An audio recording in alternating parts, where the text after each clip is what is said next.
Good evening, ladies and gentlemen, and welcome to another episode of Guyana's Oil and You. I am your hostess this evening, senior journalist of Kaieteur News, Kian Wilburg, and tonight we have with us a distinguished guest, the Vice President of Guyana, Dr. Bharrat Jagdeo. Sir, welcome to tonight's program. Thank you. Thank you. Okay, so we will jump right in. We only have an hour for tonight's discussion, and we are going to start with the issue of concessions. Dr. Jagdeo, many of the oil and gas contracts have concessions which leave locals at a disadvantage. With Guyana now being an established, proven oil reserve country, do you plan to review some of these massive concessions which put some of our locals at a disadvantage? Well, first of all, I think we have been very clear about our approach to the oil and gas sector. We outlined several areas in our manifesto, and we campaigned on that. And that has to do with how we treat existing contracts and how we treat future contracts. That's first of all. Secondly, transparency provisions, and then what we want the resources used for. So we explained these during the campaign trail. But you asked specifically about how Guyanese are going to benefit. We made it clear to ExxonMobil, and this is not a new position everywhere on the campaign trail, that we intend to pass local content legislation, which the previous government did not do, which will force oil companies to ensure that they address the issues that are pressing nature to our business community and ordinary people. We believe that enough has not been done to allow Guyanese to benefit from the developments taking place. And therefore, that will be one of the areas that we plan to negotiate with the company very soon. But more, it's not just in negotiation. With a consultation with the public, we plan to set up a working group.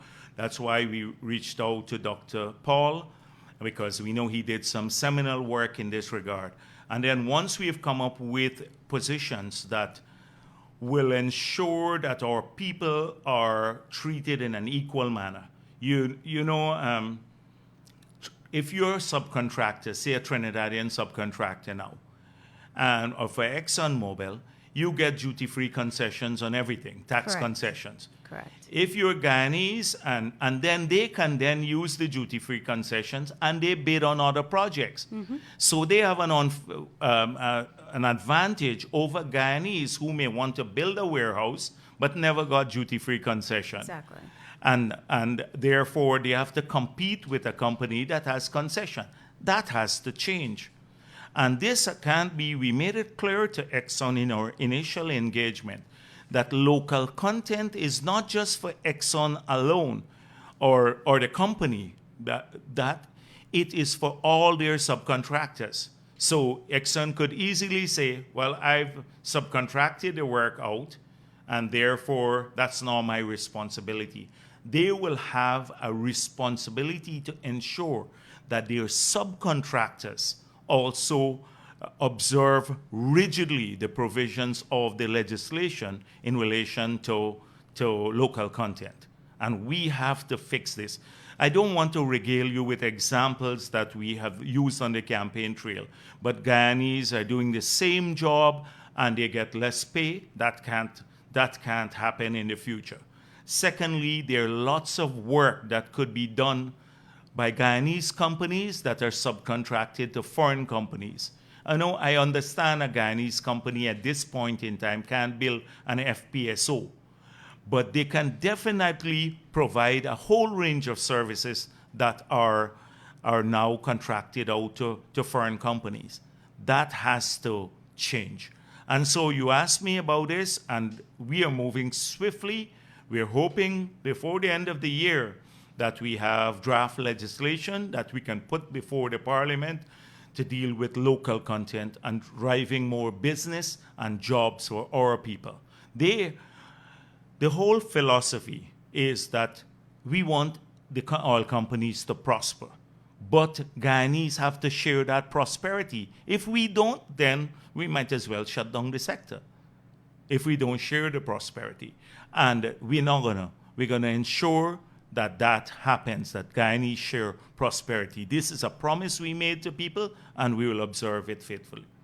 Thank you very much, sir. On the issue of local content, ExxonMobil has said that it has expended some $60 million on local content efforts. What is going to be the position of the PPP in terms of auditing these costs to ensure what was expended was not inflated and to ensure that what ExxonMobil calls local content falls within the framework of the government where local content is concerned? You see, this is because there is no legislation, there is no law governing local content, then the company there's been no real definition, and there has been no interest on the part of the previous government to do the audits or to hold the company accountable in terms of definition of local content. That is why people can get away with this sort of thing. So once you have legislation, you have to have put in place the means of enforcing the legislation. Mm-hmm. And that is why we need a capability in government that will ensure that every provision of the contracts going forward, that those are observed by the companies involved. And this includes auditing of local content costs and to see whether the components of those costs are properly classified. Okay. I'd like to turn your attention to the environment.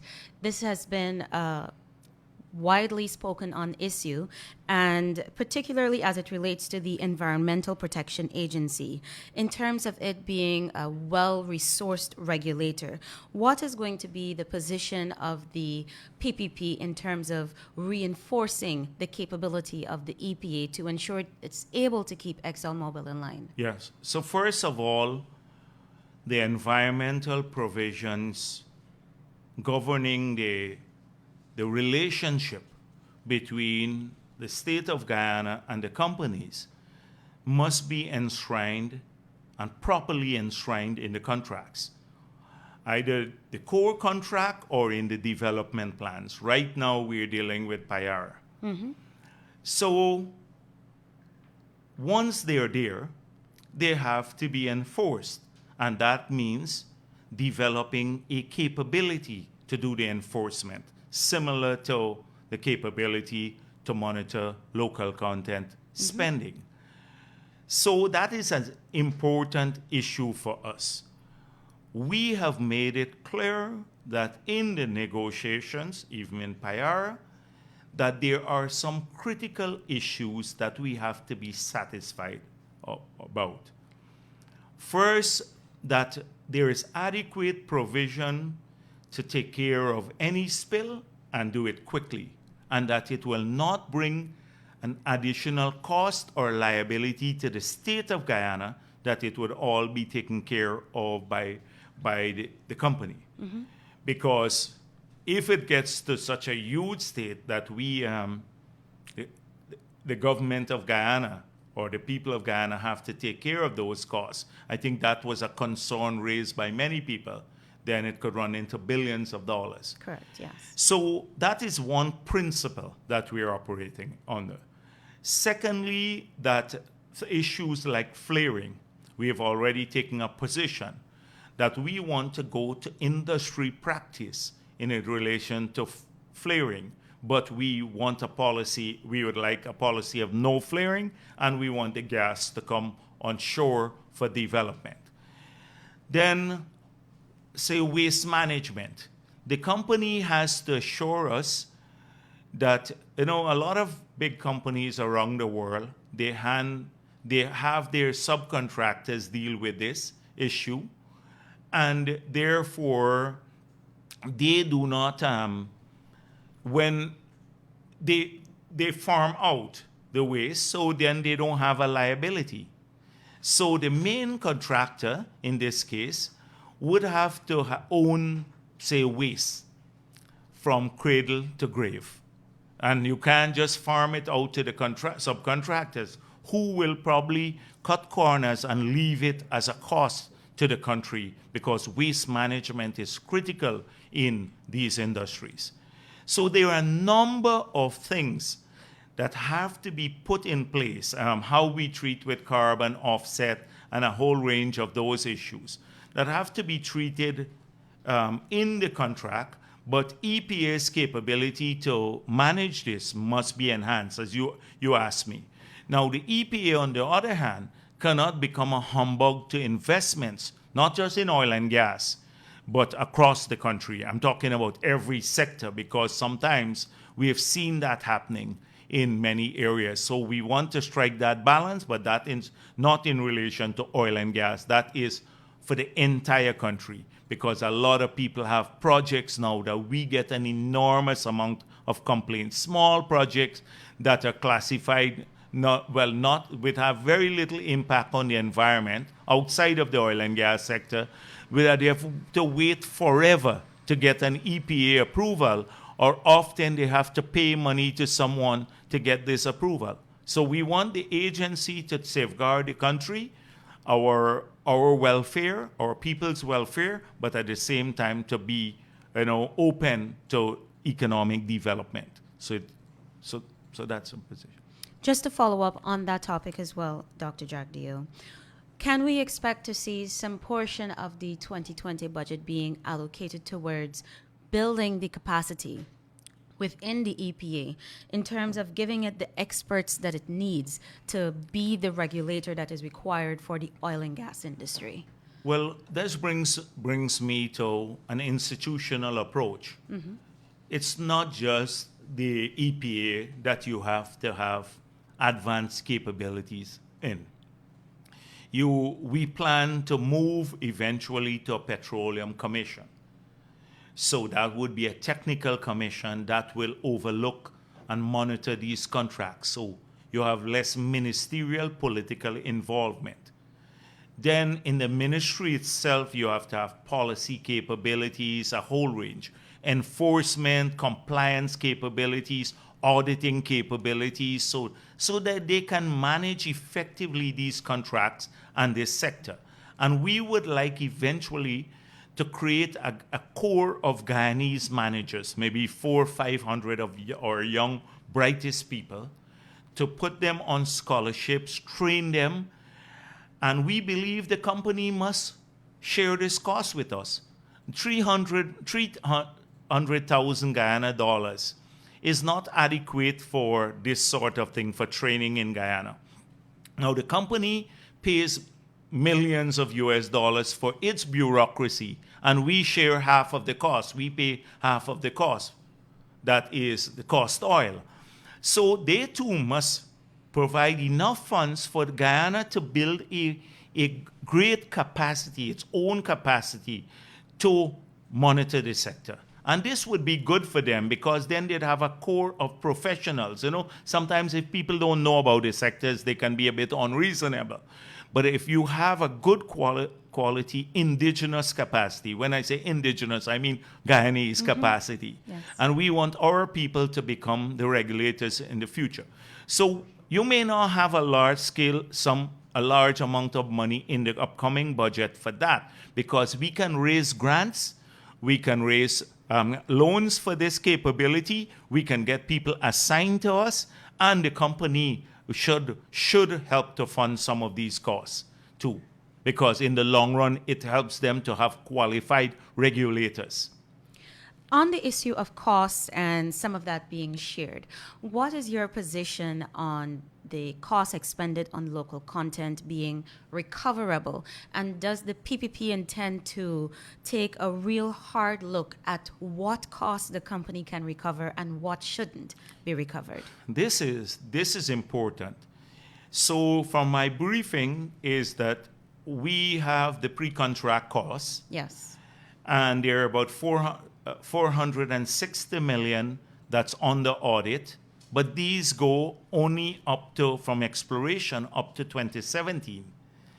So, and they have not completed that audit as yet. So Exxon submitted a bill of 460 million, and we have to complete to see whether we agree with that from the audit.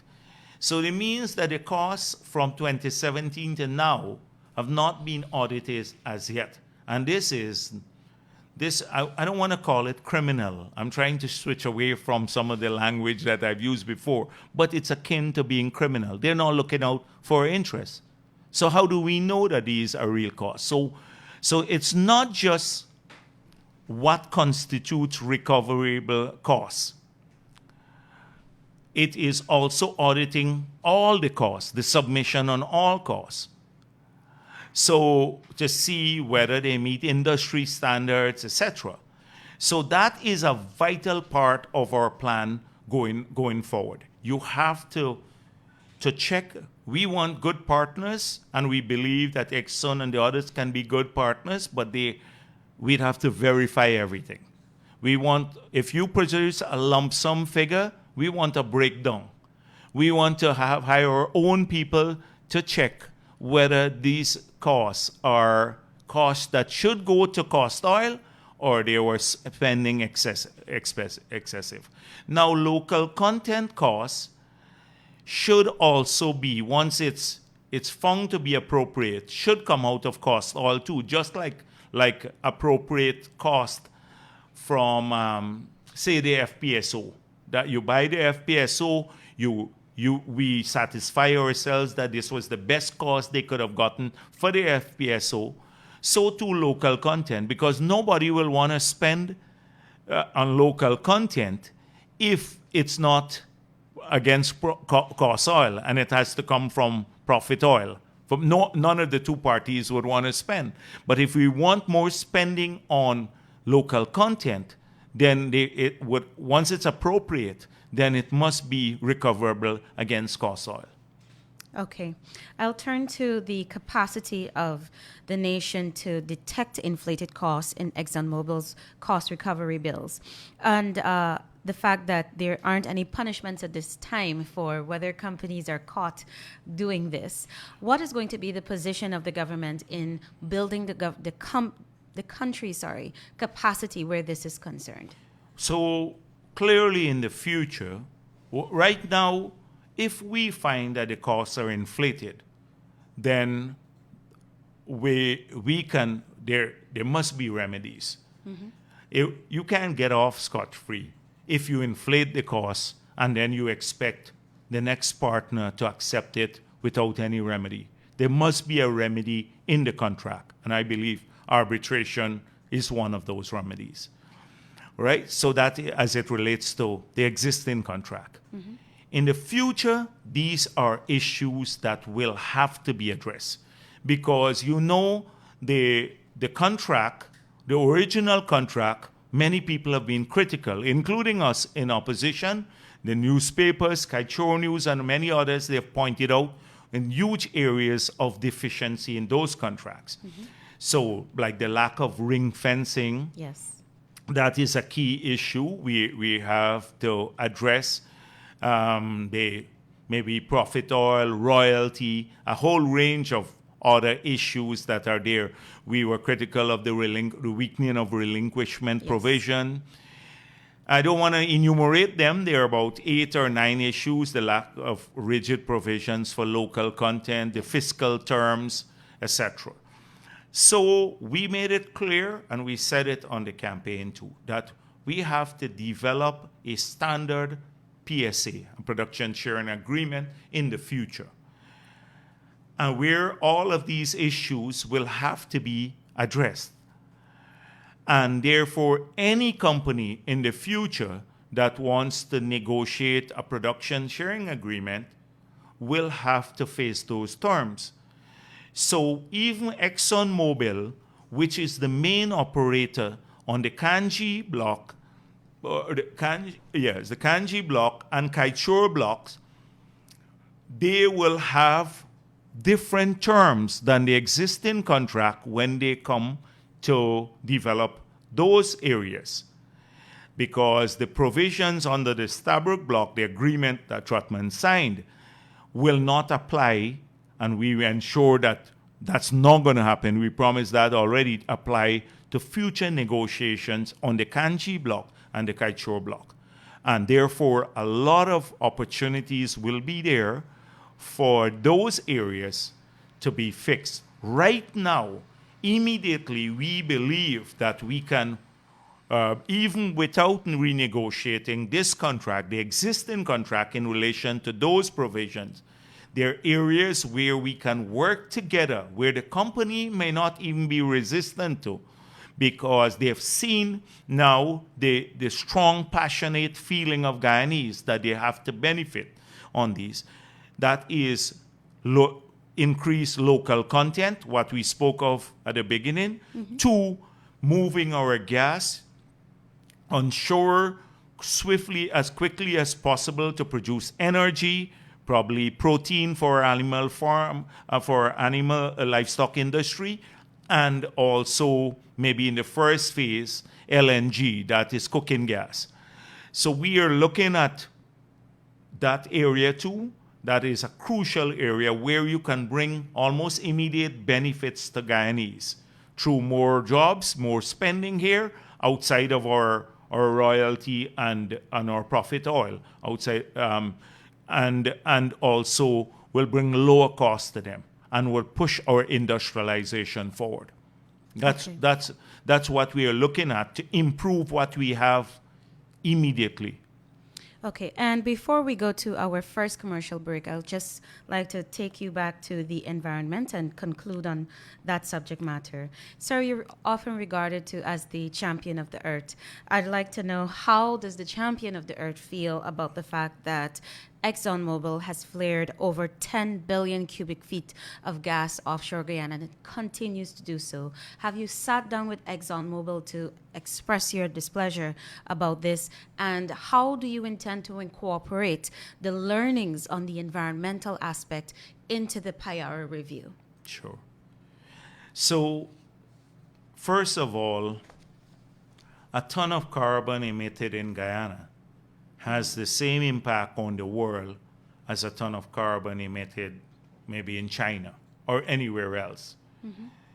So right now what I'm disappointed with is that it seems the world has lost momentum on this issue. And since the early climate agreements, we have now seen a watering down of the target. So right now, maybe the recession and COVID has caused some dip in carbon emission because of lower levels of activities and travel. But if you were looking at the historic trend pre-COVID, you would see that we're on a pathway, a trajectory now that will increase the global temperatures at maybe 3-4 degrees above pre-industrial level.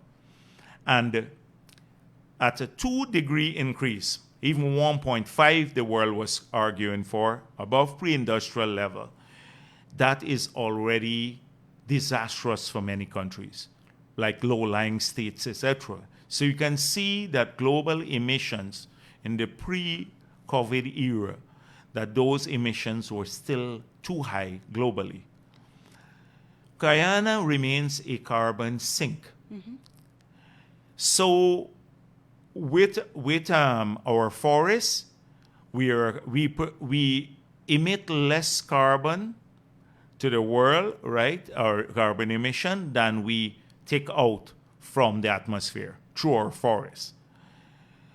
So we can't have the ideal policy here in Guyana when the rest of the world is emitting as they see fit and still have a global impact, that is to abate climate change.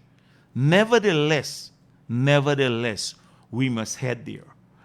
And so we made it, I'm sure on the PAYARA, there are some discussions about offset.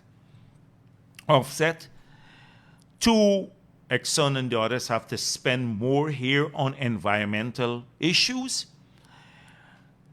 Thirdly, we want to move to renewables, so the gas is less polluting than bunker C and diesel, which we use to generate most of our power. So we want to move there to that. the president just this week agreed that there will be 25,100 watts solar systems that will be bought that will to go to 25,000 households in the hinterland and the riverine areas of the country. You would recall that we had given out some solar panels. They became old now, many have not working. And then we had 6,000 when we left office, and APNU never distributed those. So a lot of the hinterland community don't have access to power now. So that was done there. So solar becomes vital for us, not just the larger community units, but even at the household level. We are still re-examining wind power, and then the hydropower. Once we get past the power from gas, which is less polluting than Bunker C and the others, then we also bring back hydropower in the power mix. So we want to make sure that we have a combination of renewable energy and gas, which is less polluting than bunker and diesel. So that is crucial for us, and that is why this project is. So we haven't given up on that. Then on transport, we also want to see if we can do a blend so that we cut down the use of gas, etc. If we can use ethanol blend.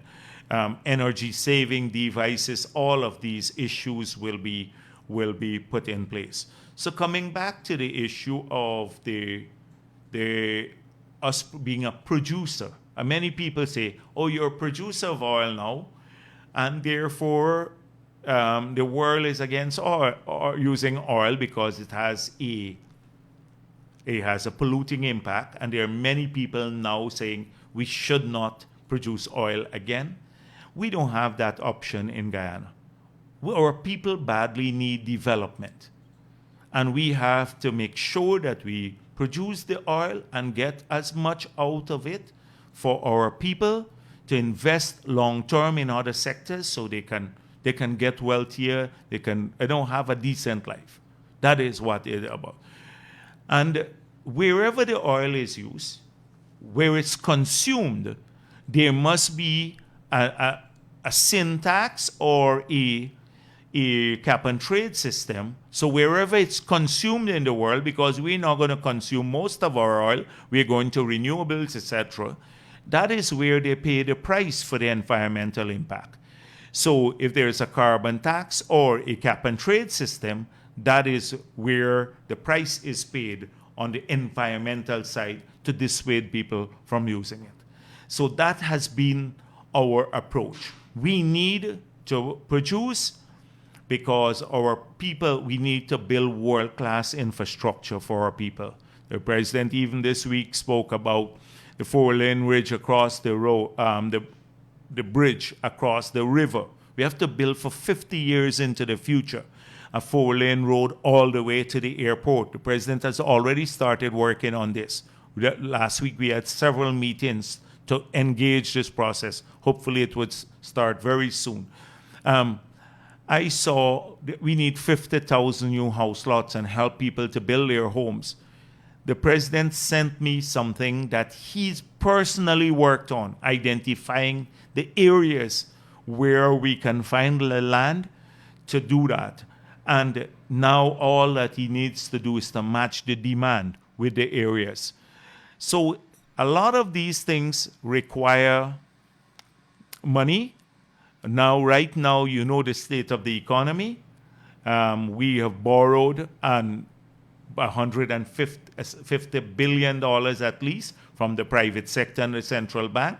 Not we, but when I say we, government has borrowed in the last 5 years. And therefore, your capacity to do many things diminish. In this budget, we'll have a ton of expenditure rolling over from the past that we'll have to address. And then most of the sectors, as you know, have gone into doldrum because of COVID. But even in the pre-COVID period, when the policy measures, like the tax measures, were increased in the mining sector. We already saw a steep decline in mining. So we now have to give back those incentives, like reduce the taxes that we promised, in an environment where your revenue is already shrinking. So it's not an easy task, but I think we can overcome it. We can overcome it with proper planning and hard work. And so this is crucial for us. We haven't given up on the environment and a safe country for our people, polluted free, but at the same time, we're not the only country that can save the world. The big countries are not doing what they should be doing. They're putting out a ton of emissions every day, and we are already a carbon sink. We absorb more carbon dioxide from the atmosphere than we put into the atmosphere. But that doesn't mean that ExxonMobil, let me make that clear, in the negotiation, that doesn't mean that ExxonMobil doesn't have to make more provisions to allow us or to help us to create a financial flow to the government beyond a 300,000 that they gave, a paltry sum. That sum is less than one staff make at Exxon. And also, that's too paltry a sum to assist us in rolling out the plans that we mentioned earlier. Thank you very much, Dr. Jagdeo. We will go to a quick commercial break, and we will return for more discussions on Guyana's oil and you.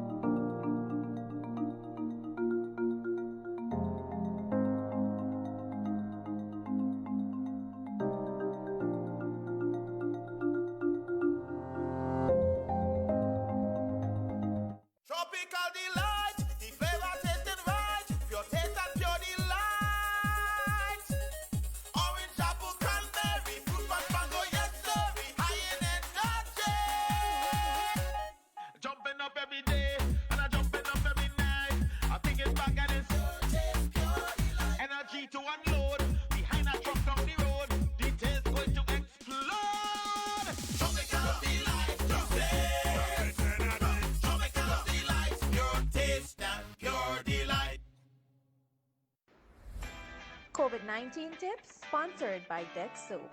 1. Practice social distancing. 2. Wear your mask when leaving the house. 3. Wash your hands regularly for 20 seconds using our Soap. 4.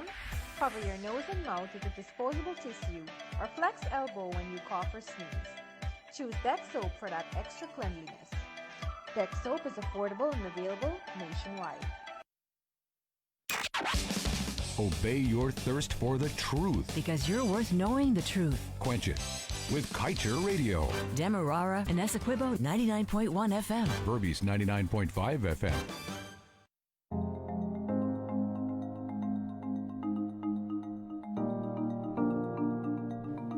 Good evening, ladies and gentlemen. If you're now joining us, this is a special edition of Guyana's Oil and You. I am your hostess this evening, senior journalist of Kaieteur News, Kian Wilburg, and we have with us this evening the Vice President of Guyana, Dr. Bharrat Jagdeo. Sir, I'd like to turn your attention now to the issue of corruption. Now, there have been serious concerns about perceptions of corruption where the PPP regime is concerned. And now you are in office leading Guyana as an oil-producing state. I would like to know, how are you going to, how is the PPP government going to deal with ministers or anyone who uses the oil money for purposes that it's not intended to be used for? How are you going to deal with those ministers or potential ministers who might, say, for example, funnel the oil money into their private bank accounts? Well, I think you may have some information that we are currently tracing now. But let me just make it clear that we pointed out that we are going to ensure that under the new government, and this was from the opposition, that under the new government we move to more technical agencies performing more of the tasks with the oil companies. So minimizing the contacts between the politicians and the oil companies. That they don't, any negotiation could be from a policy perspective led by maybe a minister or be guidance by the minister or the cabinet.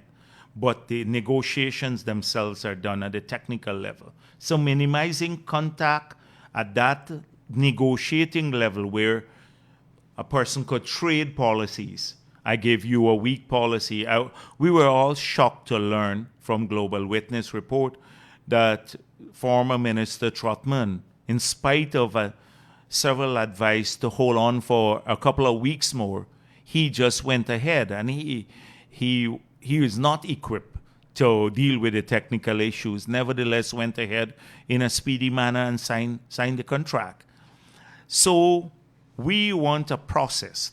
The technical people must prepare negotiating briefs. They must go to the minister. The minister has to seek clearance, and it goes back to the technical people to pursue the negotiations. That's one.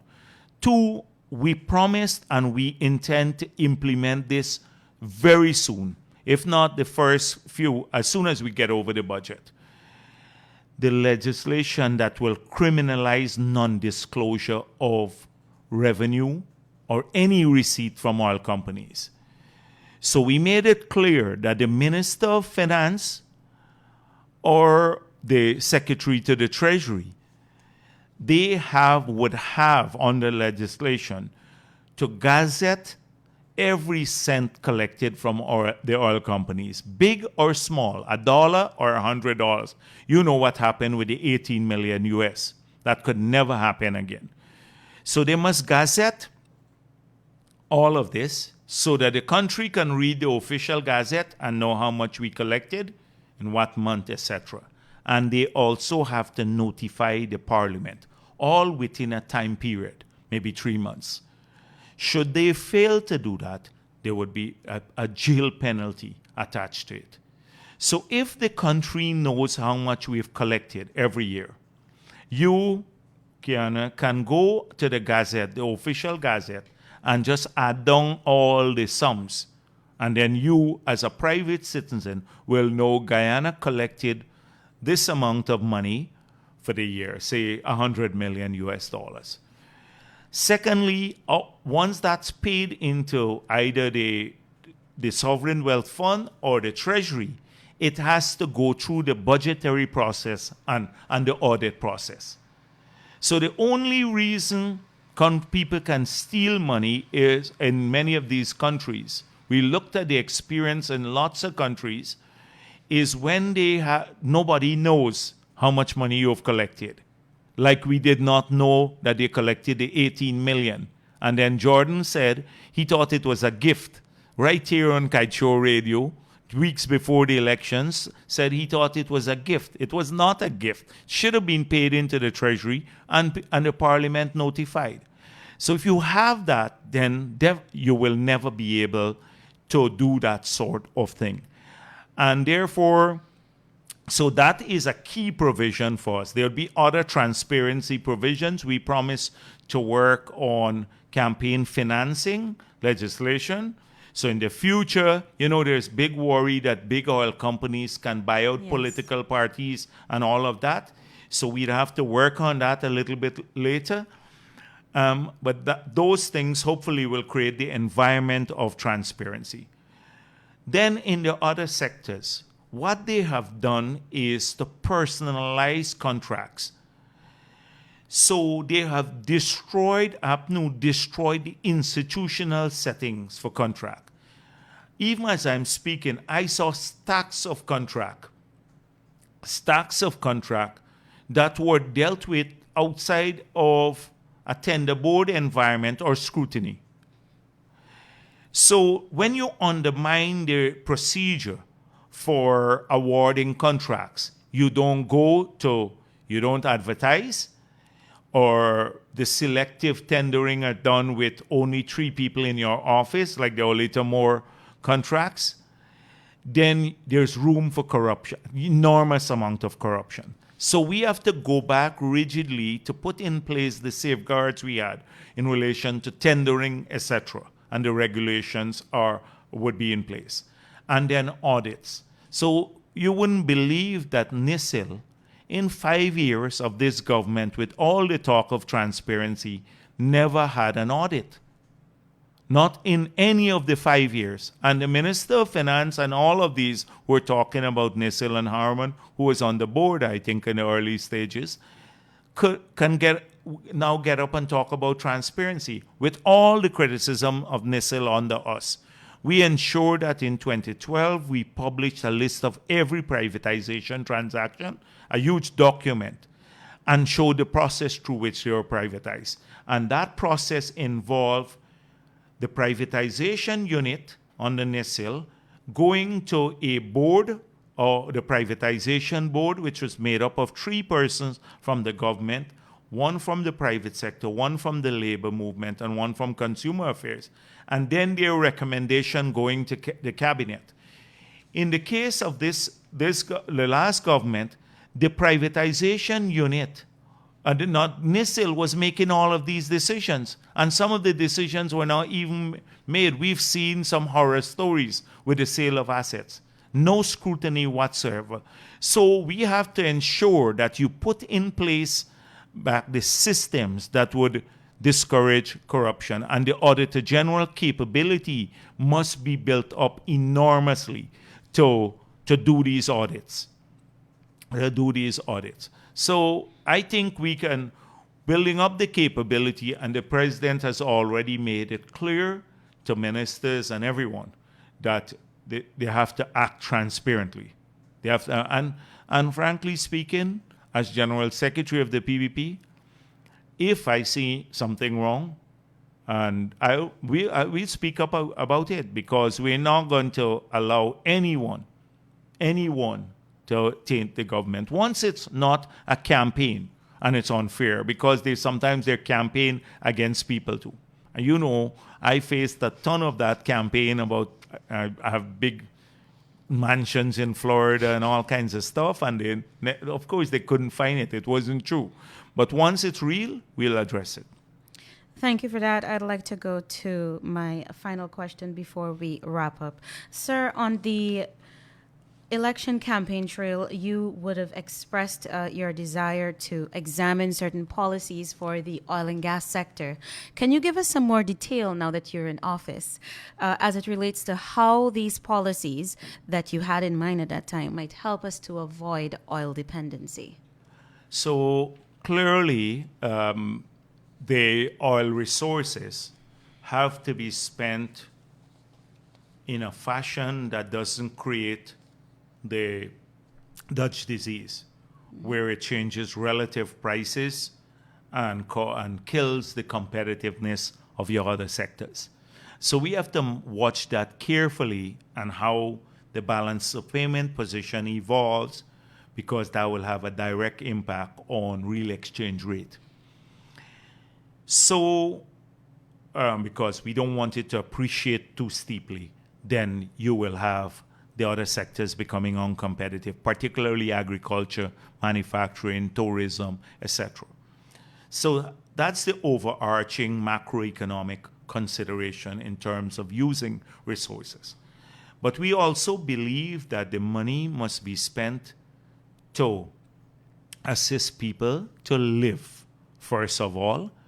So right now, the model that we have, we're saving money, we're saving from the Natural Resources Fund.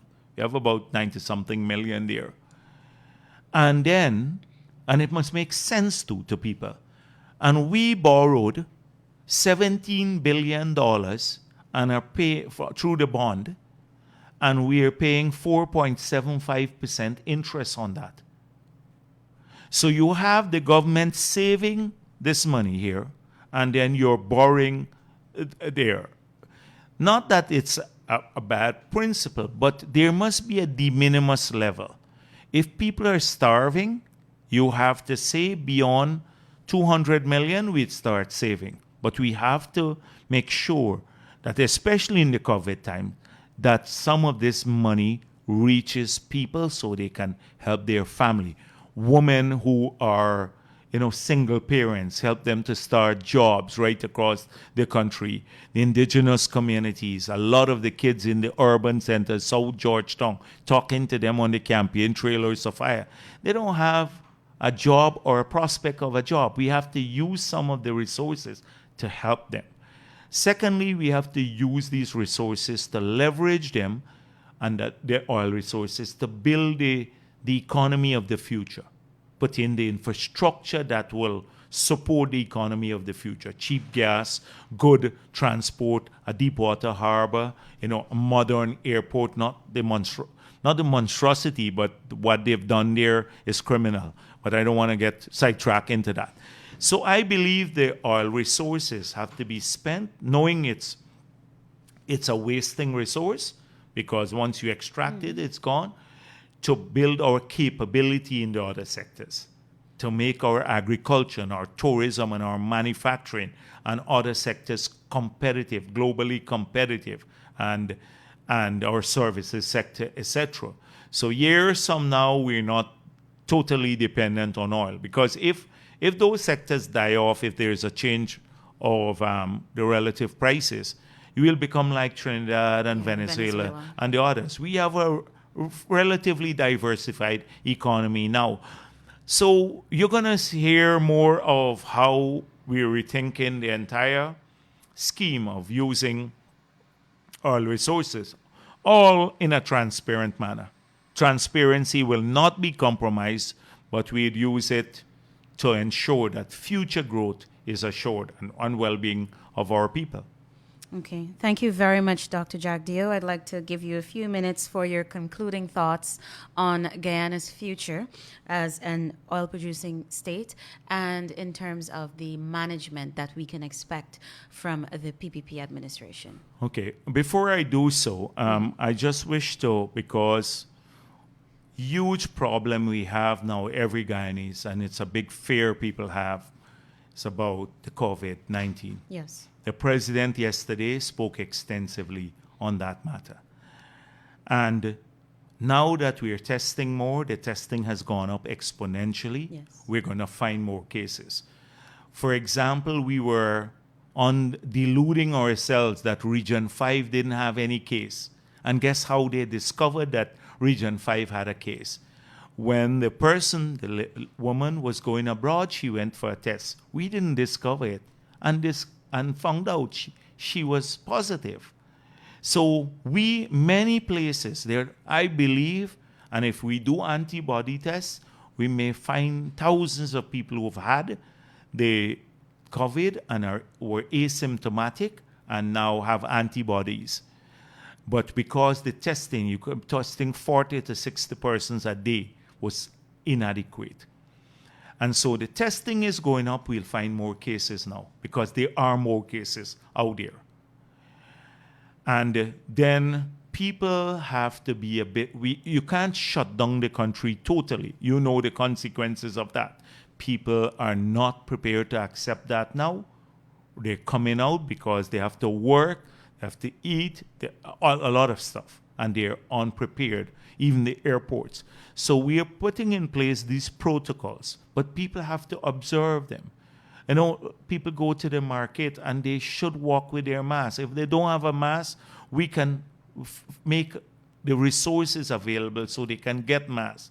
But please wear the mask, because it's important we can open up in responsible ways. The stores and stuff, if people go in, because then the transmission is at a minimal. If everyone has on mask, then it's harder to get infected. Not foolproof, but harder.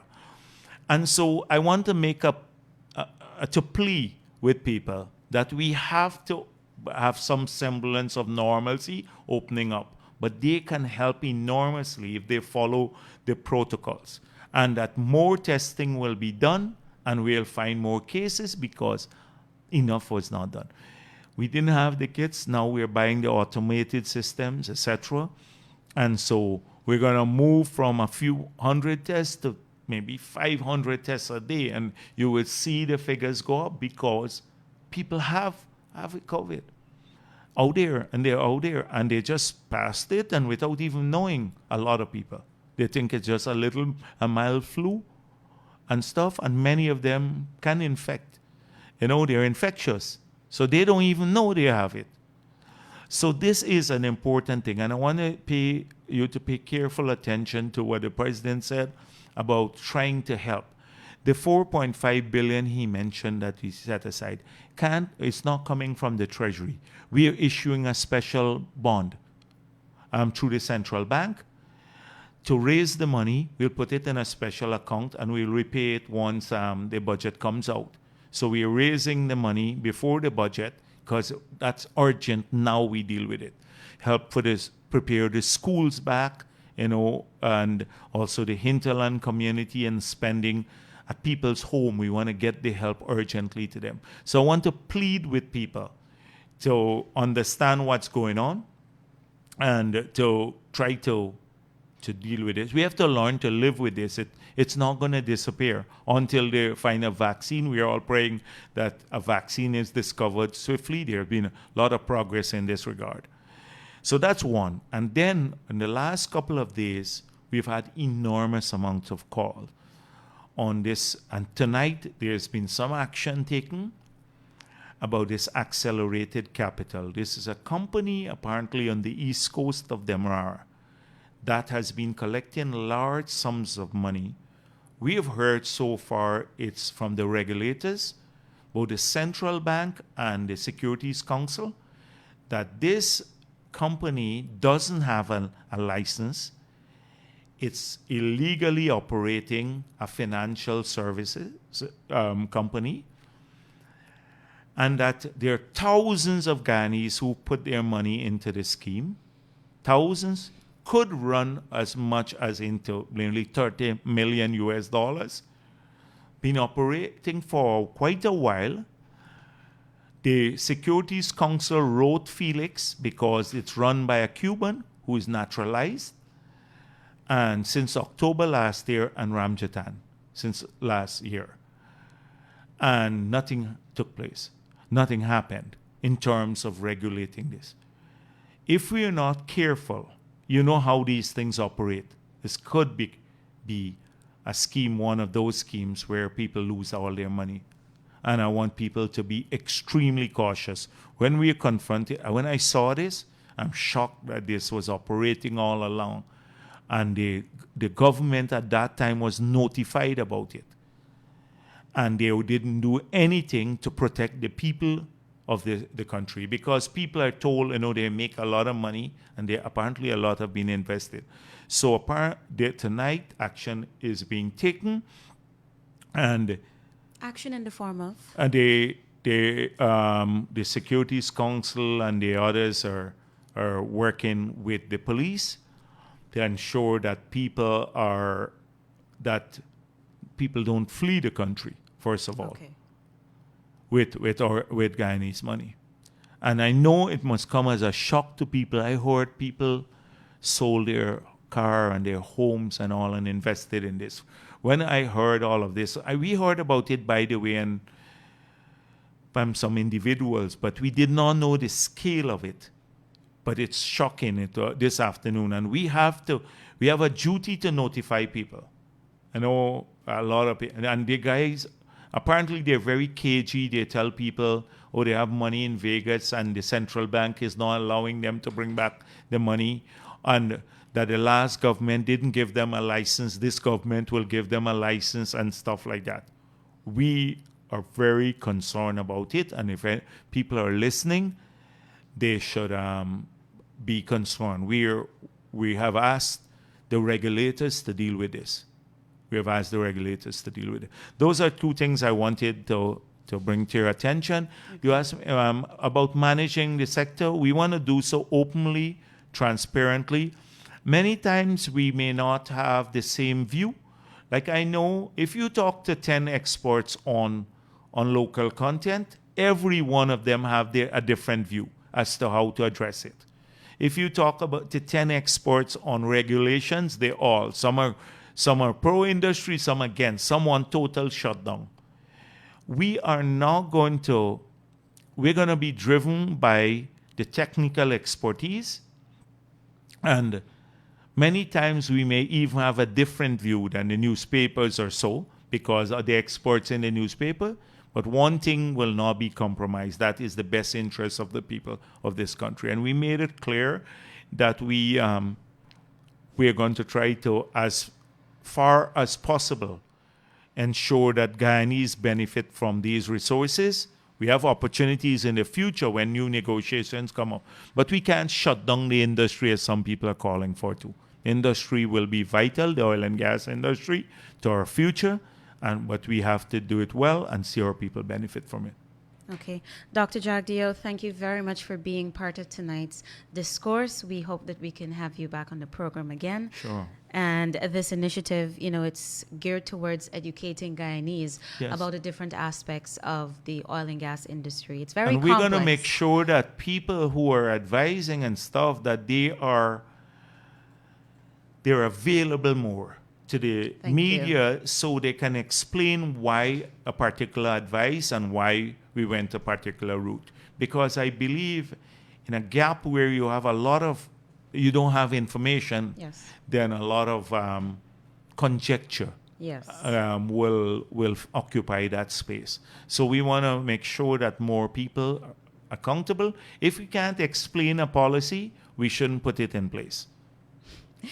Fair enough. Thank you again, Dr. Jagdeo, for being part of the program. To our listeners, wherever you are, thank you for tuning in, and we hope that you can join us next week. Same time, same place. Do continue to stay safe.